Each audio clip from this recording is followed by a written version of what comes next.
Welcome to the Deep Dive. Today you've brought us something huge, a truly monumental work, Plato's Republic. It really is, and not just the text itself, Ralph. Exactly. You've included some fantastic scholarly notes and context around it, too. Yeah, I think you really need that. It's one of the most influential texts in Western thought, incredibly dense, and having that extra material is kind of key to seeing the forest and the trees, you know? Absolutely. Our mission for this deep dive is to take this stack of sources you've shared and, well, unpack it. Right. We want to pull out the most important nuggets of knowledge and insight specifically for you. Think of this as your shortcut to really grappling with this foundational book. Yeah, we're going to navigate its core arguments, explore some truly surprising and honestly pretty radical ideas for its time, and maybe think about what it might still mean for how we think about our own lives, our societies, even ourselves today. Your sources give us a great roadmap. We've got material covering like the historical context of 4th century BCE Athens. Crucial stuff. Details about Plato himself, the structure of the dialogue form he chose. Which is interesting in itself. Right. And then we dive into the big themes. Justice, the ideal state, the nature of the soul, education, art, even a peek into the afterlife with the myth of Plus those notes on translation choices and the Republic's huge influence. It's a lot, but like you said, it's all connected. It is. So let's jump in and see what truly stands out from this incredible body of work. Okay, let's set the stage first. We're in Athens, 4th century BCE. Right. The sources mention key dates that kind of give us the political backdrop Plato was writing against. Exactly. You see things like the establishment of democracy way back in 508 BCE after periods under tyrants like Pisistratus. Right. And looking forward, you've got the defeat by Macedon in 338 BCE, which basically signaled the end of Athens' full autonomy. So Plato lived through some pretty turbulent times then. Born around 428 BCE, died 348 BCE. Yeah, absolutely. And he wasn't some detached observer either. No, he came from a wealthy aristocratic family, even linked to figures like Critias, who was involved in that nasty 30 tyrants oligarchy after the Peloponnesian War. Right, so he had a front row seat to Athenian politics and, well, its failures. Definitely. And he was a follower of Socrates, who, remember, was executed by the democratic government. The sources highlight that while there were other Socratics, Plato's works are really the ones that survived intact and are seen as far more philosophically significant. And what's immediately fascinating is his choice, isn't it? To write dialogues instead of just straightforward essays. Yeah, you have characters debating, disagreeing, and Plato himself. He never speaks directly. Which immediately makes you wonder. Right. Is Socrates always speaking for Plato? Are these arguments Plato's final word? Yeah. The sources point out that even the Socrates character sometimes says things aren't serious or admits the conversation is, incomplete and provisional. So the dialogue form feels like more than just a literary trick. I think so. The sources suggest it's partly a tribute to Socrates modeling that philosophical method, but maybe also a way for Plato to show his own thinking evolving, maybe hinting that Socrates just talking to anyone had limits, and Plato, with his academy, was a bit more selective. Interesting. The key insight, I think, is that the dialogue form itself invites you, the listener, to participate. You're not just being spoon-fed answers. Exactly. You're meant to follow the arguments, spot the weaknesses, ask your own questions. It's like philosophical training wheels, in a way. And the notes mention that different translations, like the Jowett one we have excerpts from, aim for different feels, which can change how we hear that conversation. That's a good point. Style matters. Okay, so with that context, challenging times, unique format, the Republic just throws us straight into its central question. What is justice? Yep. And it starts pretty simply, looking at traditional ideas. Like old man Cephalus, giving that seemingly simple definition. To speak the truth and to pay your debts. Sounds reasonable, right? Very conventional. But Socrates, in, typical Socrates fashion, immediately pokes a hole in it. He does. What if returning weapons to a friend who's gone mad is actually the opposite of justice? Yeah, the sources note this is our first hint that justice isn't just a simple set of rules. It might depend on the situation or have a deeper nature. So his son, Polemarchus, tries to refine it. He pulls from sort of proverbial wisdom. Justice is helping friends and harming enemies. Another common idea. But again, Socrates presses. What if you're wrong about who your real friends and enemies are? Do you harm someone who's actually good but just seems like an enemy? It gets complicated fast. And then, bam, Thrasymachus bursts in. Yeah, he doesn't hold back. No. He just strips away all the niceties and declares justice as simply the interest of the stronger. He sees it as basically a tool rulers use to benefit themselves. Wow. He argues pretty forcefully that injustice, especially on a large scale like tyranny, actually has more strength and freedom and mastery than justice. So the tyrant, the one who takes property not little by little but wholesale, is seen as happy and blessed because he got away with it. That's his argument. People admire the successful crook, essentially. He makes that really cynical claim, too, that people only condemn injustice because they're afraid of being victims. And not because they shrink from committing it. Yeah. For Thrasymachus, justice is kind of naive. For the weak. Injustice, driven by self-interest, that Greek idea of pleon eichin, wanting to have more, that's rational and profitable. So how does Socrates counter that? Well, he tries using analogies, like a ruler as a shepherd.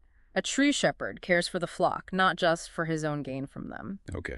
He argues Thrasymachus is treating the ruler like a businessman out for profit, not someone practicing the actual art of ruling for the good of the people being ruled. And he corners Thrasymachus on the definition, too, right? Mm. If rulers can be mistaken about their own interest, Yeah. and justice is obeying the ruler, then sometimes justice would mean doing what's against the stronger's interest. Exactly. There's that little moment where Cleitophon tries to help Thrasymachus out, saying he meant what the stronger thought was their interest. But Thrasymachus brushes it off. The mistaken man isn't really stronger while he's mistaken. Okay. Socrates pushes further, suggesting the unjust person tries to get the better of everyone, both just and unjust, Right. while the just person only tries to get the better of the unjust. They're unlike. And Thrasymachus just doubles down, calling the unjust good and wise. Pretty much. And the just neither. It's a radical position. But even Socrates' clever arguments don't quite satisfy everyone there. No, this is where Glaucon and Adeimantus step in. Plato's brothers, actually. Right.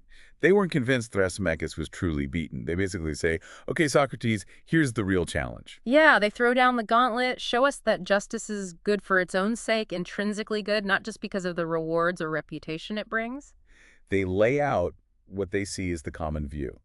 People praise justice for its consequences, but secretly think injustice is better if you can get away with it, like the Ring of Gyges story. Exactly. They want Socrates to prove that justice is the greatest good, abiding invisibly in the soul itself, regardless of whether anyone sees it or rewards it. They explicitly ask him to strip away all the external stuff, reputation, honor, rewards, and just show the essential good and evil which justice and injustice work in the possessors of them. That is the core challenge of the entire Republic, really. So how does Socrates plan to answer that? It seems impossible. Well, he proposes a rather unexpected method. He says, look, this is hard to see in an individual soul. Let's try to find justice in something bigger first, like a city or a state. Ah, the city-soul analogy. Exactly. Build a state in idea, find justice there, and then maybe we can see how it applies to the individual. Okay, so they start building this state, this polis, just in theory, starting from basic needs. Right. Food, shelter, clothing, necessity is the mother of our invention, as the sources quote. And this immediately leads to specialization, doesn't it? It does. You need farmers, builders, weavers, shoemakers, and the key principle pops up. One man cannot practice many arts with success. So everyone should do the one job they're naturally suited for and stick to it. Division of labor. Absolutely fundamental to Plato's ideal state. And it applies to everything, even complex stuff like war. Which means you need a specialized class of guardians, warriors, whose job is protecting the state. Right. And these guardians need a very specific, almost paradoxical kind of nature. Yeah, the sources say a gentle nature which has also a great spirit. How does that work? It's tricky. They need to be tough with enemies, but gentle with their own people. He uses that analogy of a well-bred dog, fierce with strangers, friendly to those it knows. Philosophical dogs. Okay, I can kind of see that. And then a huge chunk of the Republic is about educating these guardians. Massive focus, starting really young, Yeah. with music and gymnastics. And music here means way more than just tunes, right? Oh, yeah. It's stories, poetry, rhythm, basically the whole cultural environment that shapes the soul. And here's where Plato gets, well, pretty controversial for modern ears. Yeah. This education must be heavily censored. Very heavily. Stories about the gods, especially, must be strictly controlled. Only teach that God is not the author of all things, but of good only. God is unchanging. Perfect. Not some kind of trickster or source of evil. So all those wild Greek myths from Homer and Hesiod showing gods fighting, lying, changing shape. Out. Deemed bad lies, unsuitable for the young minds that will guard the city. Even showing gods being swayed by prayers is okay, but stories of them causing evil or fighting amongst themselves, nope. And it's not just the content, but the style too. The rhythm and harmony of music and poetry. Yeah, it's all regulated. Favoring simplicity, which Plato links to temperance and order. Different musical modes and rhythms are discussed based on the emotions they supposedly encourage or discourage. Damon gets mentioned as an expert on this. Wow. And this censorship extends beyond poets. To all artists, painters, sculptors, architects, their work must not exhibit vice and intemperance and meanness and indecency. The core idea seems to be how deeply our environment, especially the art and stories we grow up with, shapes our actual character. Exactly. Plato believes you have to surround young people with images of moral beauty. Grace and harmony are the twin sisters of goodness and virtue, so they'll instinctively be drawn towards reason and goodness. Art isn't just decoration, it's powerful soul craft. Okay, that's a huge idea. Yeah. Then comes another really radical proposal for these guardians. Communal living. Yeah. No man calls anything his own, no private property at all. And neither marrying nor giving in marriage in the way we understand it. Right. The sources describe these controlled, state-sanctioned pairings for procreation. Carefully managed by the rulers to produce the best offspring for the state. Eugenics, basically. Essentially, yes. And any children born outside these planned unions are uncertified and unconsecrated, not raised by the community. After a certain age, there's more freedom, but still strict rules to avoid incestuous relationships based on the generational groupings. And women, where do they fit in? Importantly, women who have the right natural abilities, courage, intelligence, should be chosen alongside the men. They get the same education, same duties, including warfare. Which Plato calls a law agreeable to nature.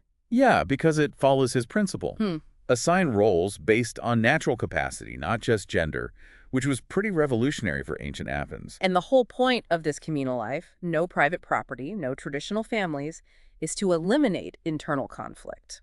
That's the idea. Suits and complaints will have no existence among them. No fighting over money or kids or relatives. All that energy goes into protecting the state. Unity above all. Okay, so after building this whole elaborate state in theory, they finally look for the virtues within it. Right. They find wisdom naturally residing in the small ruling class of guardians, the philosophers. Courage in the auxiliaries, the warrior class who enforce the ruler's decisions. And temperance, which is, it's not just one class, but the agreement among all classes about who should rule. Self-control and harmony throughout the city. So wisdom, courage, temperance. Where's justice? Justice, Plato concludes, is the underlying principle that makes all the others possible. It's found when each of the classes does their own business and doesn't try to do the jobs of the others. So rulers rule, warriors fight, producers produce. Everyone sticks to their role based on their nature. Exactly. Minding your own business, essentially on a citywide scale. That's political justice. Okay. And then the argument loops back to the individual soul. Right. The assumption is that the soul must have the same structure, the same three parts. A rational part, corresponding to the rulers. Reason, yes. Then spirit, or the spirited element, think honor, anger, ambition corresponding to the auxiliaries. And the appetitive element, basic desires like hunger, thirst, sex, corresponding to the producing class. Precisely. And the crucial insight, the answer to Glaucon and Adeimantus is this. A just individual is simply one whose soul is in harmony. Yes. With each part doing its own work and reason ruling over spirit and the appetites, injustice is when these parts are fighting or when the wrong part, like the appetites, takes charge. So justice isn't just about outward actions. It's about the inner health, the proper order of your soul. Exactly. It's psychic harmony. That's why it's good in itself, regardless of external rewards. It is the health of the soul. Wow. Okay. That's a powerful answer. Which leads us to perhaps the most famous and maybe most controversial idea from the Republic. The philosopher king. Yeah. The sources stated bluntly, for this ideal state to ever exist, philosophers must be kings, or the kings and princes of this world must have the spirit and power of philosophy. It's a staggering claim, and it forces Plato to explain what on earth he means by a true philosopher. Because it's not just someone who likes to think a lot. Not at all. They are lovers of knowledge, not just bits and pieces, but the whole. They're driven to understand ultimate reality, being itself. Not just the changing world of appearances, the multiplicity of individuals, which is an appearance only. Right. They have this intense desire, a keen edge that won't rest until they grasp the true nature, the essence of things. And crucially, they utterly hate a lie. They love truth above all. And these philosophers naturally possess virtues like courage, greatness of soul. They learn quickly, have good memory.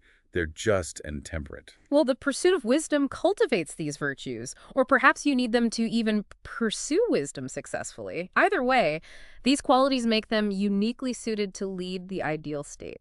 And he contrasts them sharply with others, like the lovers of sights. Yeah, people who appreciate beautiful things but don't grasp the concept of absolute beauty itself, the form of beauty. And especially the sophists. Plato really doesn't like the sophists. No, he sees them as, well, philosophical mercenaries. Your sources describe them pretty harshly. Like someone studying a huge, strong beast, meaning the masses, the public. Right. Just to learn how to handle its moods and flatter it, calling that manipulation wisdom. Exactly. He accuses them of teaching nothing but popular opinion, having no grasp of true principles, calling things good or evil just based on what the crowd likes or dislikes. A rare educator indeed, the text says, dripping with sarcasm. This whole distinction between mere opinion and true knowledge, it takes us right to the heart of Plato's metaphysics, doesn't it? The theory of forms or ideas.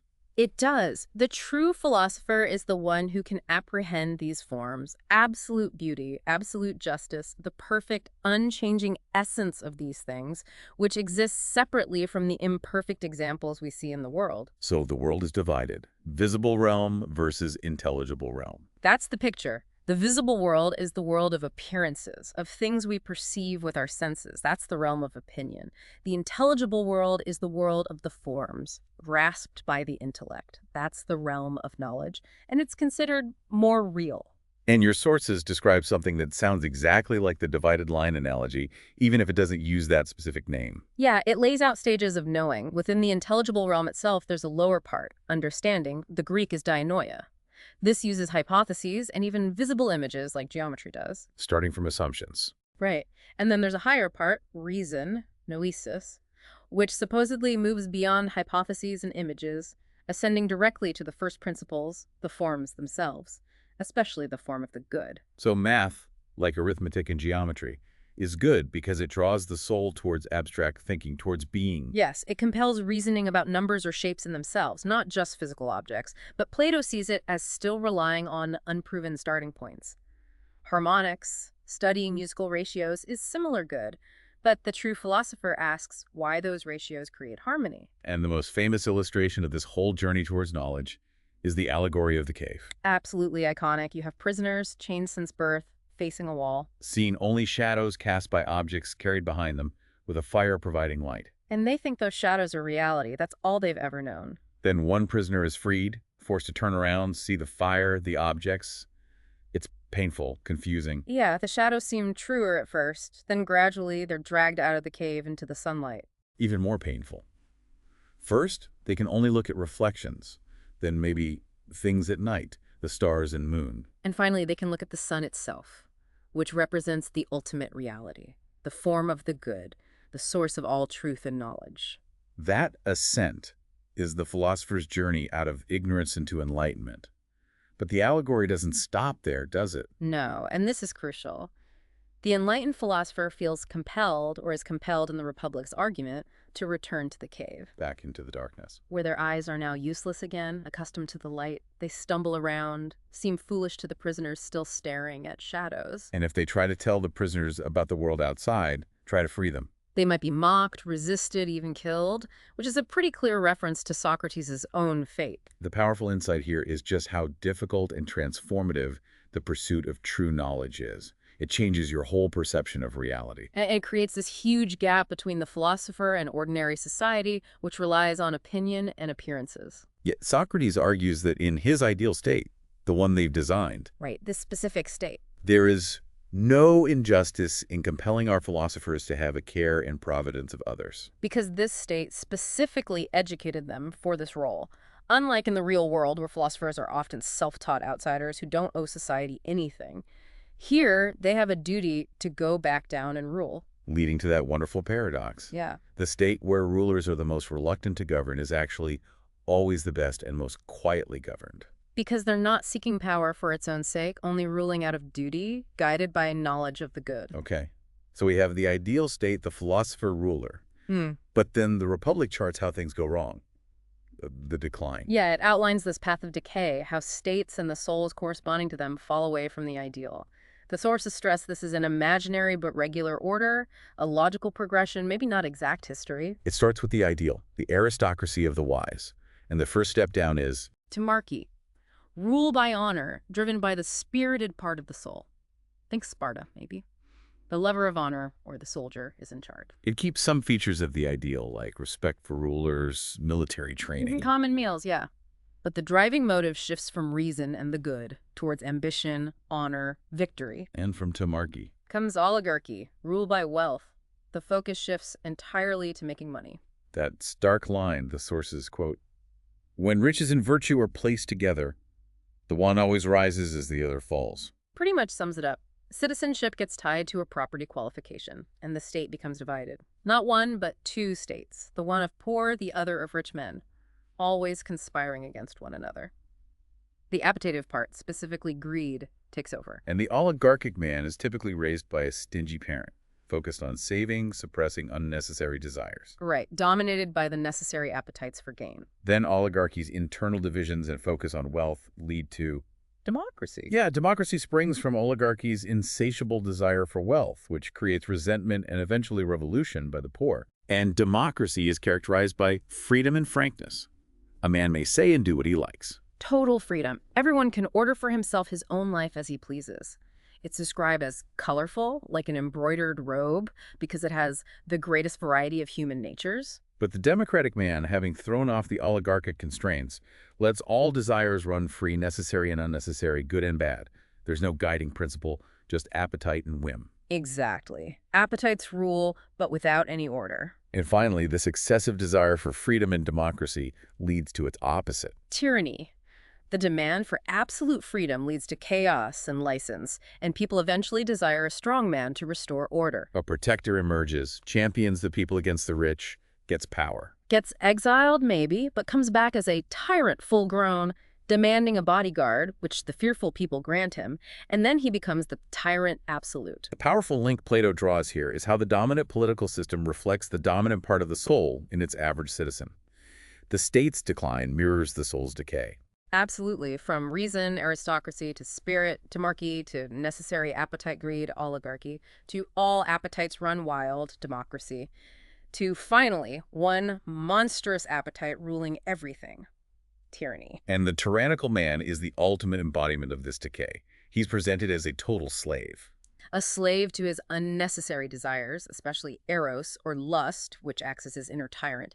That lawless wild beast nature, which Plato says we glimpse in dreams, becomes his waking reality. The sources list the terrible things he'll do. Defraud, steal, rob temples, even murder, betray friends, enslave his own parents. All to feed that insatiable beast within him. And the conclusion is just devastating. The tyrant, who seems to have ultimate power, is actually the utterly miserable, the real slave. Constantly terrified, full of inner conflict, truly poor in his soul, never satisfied. His inner state mirrors the fearful, unstable, miserable state he rules. Wow, okay. So after that descent, the Republic circles back to an earlier theme, the critique of art, but now with the soul's structure fully laid out. Right. The famous ancient quarrel between poetry and philosophy, revisited in Book 10, far more clearly now that the parts of the soul have been distinguished. And poetry, especially tragedy and epic, is described as imitation thrice removed from the truth. He uses that analogy of the three beds. There's the form of the bed, the ideal bedness created by God. Okay, the true reality. Then there's the physical bed made by a carpenter who looks to the form but creates only a particular instance. A copy. And then there's the painting of a bed by an artist. What does the painter imitate? Just the appearance of the carpenter's bed, not the form, not even the physical structure, really. Exactly. The painter's work is a long way off the truth. And the tragic poet, Plato argues, is just like the painter. They imitate appearances, actions, emotions, characters which are already copies of reality. So their work is thrice removed from the king God and from the truth. And furthermore, these imitators, poets and painters, they don't need true knowledge of what they imitate. No. A painter can paint a convincing carpenter without knowing anything about carpentry. They just need to fool the ignorant. But the really fundamental critique connecting back to the soul. Is that this kind of poetic imitation appeals to and strengthens the appetitive part of the soul. It feeds and waters the passions instead of drying them up and lets them rule, although they ought to be controlled. He compares it to letting that lawless wild beast nature, the tyrannical part we see in dreams, take over our waking emotional life. Yeah, because poetry, especially tragedy, encourages us to indulge in emotions like grief and lamentation when watching others suffer. Which, Plato thinks, makes it harder for us to practice restraint and control those same emotions in our own lives when bad things happen to us. So the powerful takeaway is Plato's deep suspicion of the emotional and moral effects of art, particularly representational art. He sees it as potentially undermining the rule of reason by strengthening the lower irrational parts of the soul. Which is why it had to be so heavily censored or even banished from the ideal state, unlike things like math and dialectic, which he believed strengthen reason and draw the soul towards truth. Exactly. It's a stark contrast. Okay, so having built the state, analyzed the soul, critiqued art, the Republic finally returns full circle to that initial challenge from Glaucon and Adeimantus. Is justice truly a gain? Is the just life better, happier than the unjust life, even without external rewards? And the argument culminates here, asserting absolutely yes. The just life is inherently better. Because the just person, whose soul is ordered correctly with reason in charge, is in a state of psychic health, balance, and well-being. The unjust soul is diseased, disordered, constantly in conflict, and therefore miserable. And the philosopher, who embodies the just life, is presented as the best judge of pleasures too. Right, because the philosopher has actually experienced the pleasures associated with all three parts of the soul: the pleasure of learning and wisdom, reason, the pleasure of honor, spirit, and the pleasures of gain and physical satisfaction, appetite. Whereas the liver of honor, or the lever of gain, they haven't really tasted the highest pleasure, the pleasure of knowing truth. Exactly. And Plato argues that many bodily and emotional pleasures are actually just relief from pain or relative states, not true positive pleasure. The only pure, true pleasure comes from the intellect grasping eternal realities, from knowledge and being. So people stuck in the world of appearances, chasing honor or wealth, have fundamentally mistaken ideas about what true happiness even is. That's the argument. They're chasing shadows, just like the prisoners in the cave. And then Plato throws in that really quirky, almost playful, mathematical argument near the end. Yeah, the calculation of the tyrant's distance from true pleasure. Using the degrees of removal from truth, like the 3 beds, the tyrant is 3 times removed from the oligarch. Who's 3 times removed from the philosopher king? Leading to the conclusion that the tyrant's pleasure is just a shadow, 9 times removed, 3 by 3, from the true pleasure of the just philosophical life. The sources note the arithmetician can easily do the sum. It's such a strange but memorable way to drive the point home. It really is. It ties the metaphysics, the politics, the psychology, all back to the question of happiness in a very Platonic way. So the overall verdict is clear. From every point of view, whether of pleasure, honor, or advantage, the person who approves of justice is right. Yes, the noble life is the one where reason, the God in man, rules the lower parts, the beast. The ignoble life subjects the man to the beast. Justice isn't just morally right, it is the intrinsically best, healthiest, and ultimately happiest state for a human soul. And the Republic doesn't quite end there.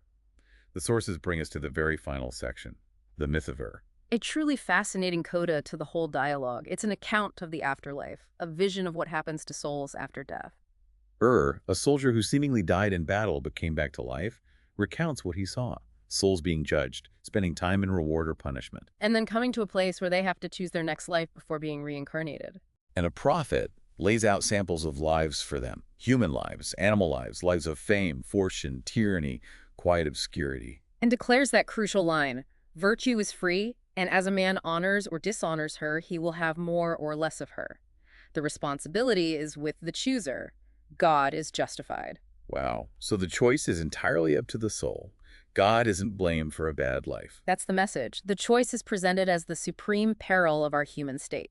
And what helps a soul choose wisely? The ability to learn and discern between good and evil. The wisdom gained through philosophy, through understanding the true nature of justice and injustice and their effects on the soul. That's the only thing that prevents being undazzled by the desire of wealth or the other allurements of evil when faced with the choices. And we get these examples of souls choosing. Orpheus becomes a swan because he hates women. Ajax chooses to be a lion, remembering the injustice he suffered over Achilles' armor. Agamemnon becomes an eagle, hating humanity. Atalanta, the athlete. Epius, builder of the Trojan horse, becomes a woman. Thersites, the ugly buffoon, a monkey. And Odysseus, famously, having the last lot, searches high and low for the life of a quiet, private man with no responsibilities, and chooses it gladly, completely disillusioned with ambition. But there's that cautionary tale, too. The man whose virtue in his past life was just a matter of habit only, with no philosophy. Right, he hadn't really understood why virtue was good, so faced with the choices, he impulsively grabs the life of the greatest tyranny, tempted by its apparent power, only to realize too late what horrors it entails. And then he blames fate, chance, the gods, anyone but himself. And Plato notes that souls coming from Earth, who had suffered and learned, were often more careful choosers than souls coming down from heaven who hadn't been disciplined by hardship. So the profound insight from the myth of kind of tying the whole republic together. Is that the state of your soul, the knowledge you gain, especially philosophical understanding, isn't just about living well now. It's crucial for making the fundamental choices that shape your destiny both in this life and potentially in lives to come. Ultimately, you are responsible for the character you cultivate and the choices you make based on that character. Wow.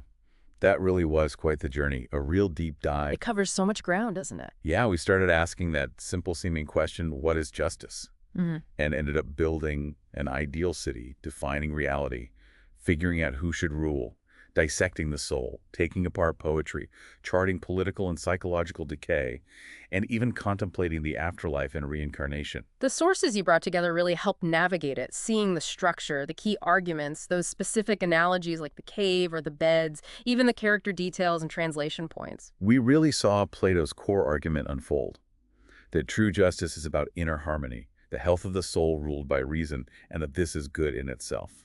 And how that inner state mirrors the health and justice of the state itself, the macrocosm and microcosm reflecting each other. We definitely wrestled with some challenging, even startling ideas. Communal living, the censorship, the philosopher king. That critique of art's emotional power, the link between democracy and tyranny, it still sparks debate today. And the influence is just undeniable, isn't it? The sources mention how thinkers for centuries have built on or argued against the Republic. Ideas like women's potential or the unity of knowledge feel so ahead of their time in some ways. It truly is foundational. Whether you agree with it or react against it, you almost have to engage with it if you're thinking about politics, ethics, or knowledge in the Western tradition. Absolutely. So this deep dive, it really leaves us and leaves you with some profound questions, doesn't it? About what makes a life good, what makes a society just. And the immense responsibility we have for the state of our own souls, for the knowledge we seek, and how that shapes everything else. So here's maybe a final thought for you to mull over, something building on this dive into your sources. The myth of tells us virtue is free. The responsibility is with the chooser. God is justified. If the core of justice really is the internal state of our soul and our choices shape our destiny, well, what kind of soul are you actively cultivating right now? And what tools, maybe philosophy, maybe self-reflection, maybe something else do you need to ensure you're making the wisest choices possible today and for whatever future lies ahead?